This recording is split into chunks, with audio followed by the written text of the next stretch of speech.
Aduke, what are your own first impressions of A Platter of Gold? Feel free to blast it if you want. I think that the first impression, obviously, is a completely different animal to Possessed. And I think that is a very important point to make. This is it's a much more accessible book. But it's a book that I found, it's like a kaleidoscope. Every time you open another chapter, it's like the lens has changed. And you are seeing a different set of characters doing a different set of things. But what is interesting is that they often come up again in 20 years' time, 30 years' time. I think, oh, wow, gosh, that's interesting. But also, the thread of the book that runs through is that this is something that we can all do. We can all make a country. It's not something that's reserved for a princely elite or a big leader. Yeah. Everybody can step up, see an opportunity, and contribute what they feel is the right thing to do.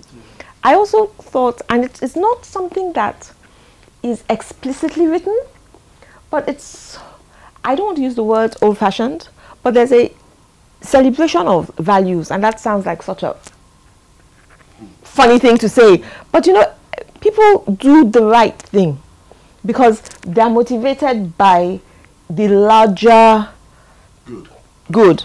Not just, and that is what I really took away from the book, that it's something, it's inspirational. You read the book and you think, oh gosh, okay, what am I going to do? I think it makes you question yourself. That was what I took away from the book, really. Did you deliberately try to de-emphasize the efforts or acclaimed or recorded or widely taught efforts of the famous founding fathers, Zeke, Awolowo, Balewa? You know. You're trying to provoke me. was that deliberate? No. Actually, I like to say, and it might sound a bit cliche, I like to say this book wrote itself, in the sense that I didn't set out to write this story. I set out to write about a period of Nigeria's history, following from the end of Possessed, which was 1906. I chose that it would end in 1960 because that was the colonial era. And that was the only thing that was deliberate about what I set out to do. What happens is a story that was told by the people, because it's a historical creation. It's not an act of fiction. So I didn't deliberately choose to de-emphasize anybody, but I was intrigued to find out what I did find out, that this overemphasized big leaders is not true, that these are the big leaders who created Nigeria. Nigeria was created by big moments, not big people. And this is a chronicle of the big moments in Nigeria's history. I mean, it was interesting to find out, I mean, for me, that there are personalities, individuals I discovered in your book, that if you ask me, were far more important in the creation of Nigeria than Nnamdi Azikiwe, Awolowo, Balewa. Far more. I mean, these are people whose stories are very easy to authenticate or validate. Yeah. I mean, they're out there.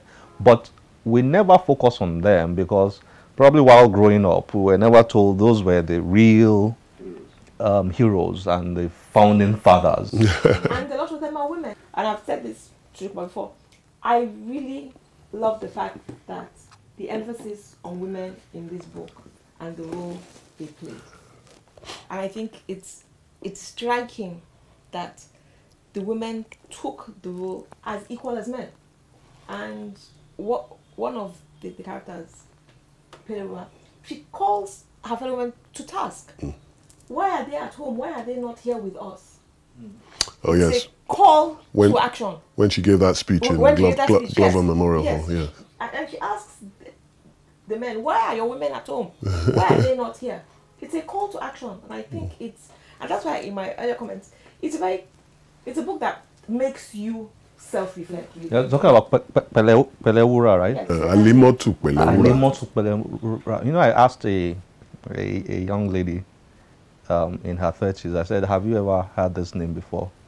She said, yeah. I said, who is she? She said, a singer or an actor, or an actor or something.